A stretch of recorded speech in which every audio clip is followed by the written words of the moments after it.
Dear student, class 10th, आपका part 2 है व्याकरण में वाच्य। वाच्य का अर्थ है वक्ता का कथन अर्थात बोलने का विषय। वाच्य को अंग्रेजी में वॉइस कहते हैं, जिसका अर्थ होता है वाणी। निम्न वाक्य की परिभाषा देखिए। क्रिया के जिस रूप से ये पता चले कि क्रिया का मुख्य विषय कर्ता है, कर्म है या भाव है, उसे वाच्य कहते हैं। हिंदी में मुख्य रूप से दो वाच्य होते हैं, कर्तृवाच्य और अकर्तृवाच्य। कर्तृवाच्य में कर्ता प्रधान होता है तथा कर्म गौण सहायक होता है। जैसे बच्चा सोता है, वह नहीं जाती, माँ खाना बना रही है। इन वाक्यों में कर्ता ही मुख्य है तथा कर्म या तो है नहीं या गौण है। अतः हम कह सकते हैं इस प्रकार के वाक्यों में क्रिया दोनों प्रकार से हो सकती है, आक्रमक क्रिया और सक्रमक क्रिया। पता है क्रिया के भेद दो हैं, आक्रमक और सक्रमक। बच्चा पढ़ता है, आक्रमक क्रिया है। बच्चा किताब पढ़ रहा है तो ये सक्रमक क्रिया है। मैं खाता हूँ, आक्रमक है। मैं खाना खाता हूँ, सक्रमक है।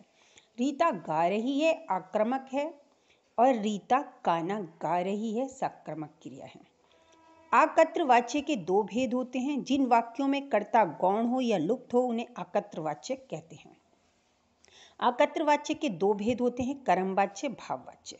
कर्मवाच्य जिस वाक्य में कर्म प्रधान हो, कर्ता नहीं हो, उसे कर्मवाच्य कहते हैं। कर्मवाच्य में क्रिया के लिंग वचन आदि कर्म के अनुसार निर्धारित होते हैं। इसमें या तो कर्ता का लोप हो जाता है या कर्ता के बाद से अथवा द्वारा का प्रयोग किया जाता है। जैसे बच्चों द्वारा नाटक प्रस्तुत किया गया, बच्चों कर्ता के बाद द्वारा का प्रयोग किया गया। प्रतिभा से दूध नहीं पिया गया, प्रतिभा कर्ता के बाद से का प्रयोग है। खेत को सींचा गया, कर्ता का अभाव है। होली का त्यौहार मनाया गया, कर्ता का भाव है। छात्रों के द्वारा चित्र बनाए गए, छात्रों में छात्र कर्ता के बाद द्वारा का प्रयोग किया गया। इन वाक्यों में कर्म की प्रधानता होती है। इसमें केवल सक्रमक क्रियाओं का प्रयोग किया जाता है। कर्मवाच्य में असमर्थता वाक्य भी आते हैं, उसमें से परसक का उपयोग किया जाता है। ये केवल निषेधात्मक वाक्यों के लिए ही प्रयोग किया जाता है। जैसे मुझसे भागा नहीं जाता, बच्चे से दूध नहीं पिया जाता, सरिता से चित्र नहीं बनाया गया। अब है इसका सेकंड भाग है भाववाच्य। जिस वाक्य में क्रिया के भाव को प्रधानता दी गई हो, उसे भाववाच्य कहते हैं। जैसे मुझसे झुका नहीं जाता, अब किसी की बात सही नहीं जाती, थोड़ी देर अब चुप रहा जाए। इनका प्रयोग केवल निषेधात्मक वाक्यों में किया जाता है। जैसे खाया नहीं जाता, चला नहीं जाता, बैठा नहीं जाता, पिया नहीं जाता, दौड़ा नहीं जाता। वाच्य परिवर्तन है। कर्तृवाच्य से कर्मवाच्य बदलने के नियम हैं। कर्तृवाच्य की क्रिया को सामान्य भूतकाल में बदलना चाहिए। उस परिवर्तित क्रिया रूप के साथ काल, लिंग, पुरुष और वचन का रूप जोड़ा जाना चाहिए।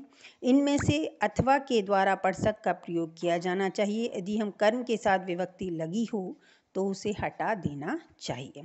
सिपाही ने चोर पकड़ा, कर्तृवाच्य है, और हमने कर्मवाच्य में बदलना है, सिपाही द्वारा चोर पकड़ा गया।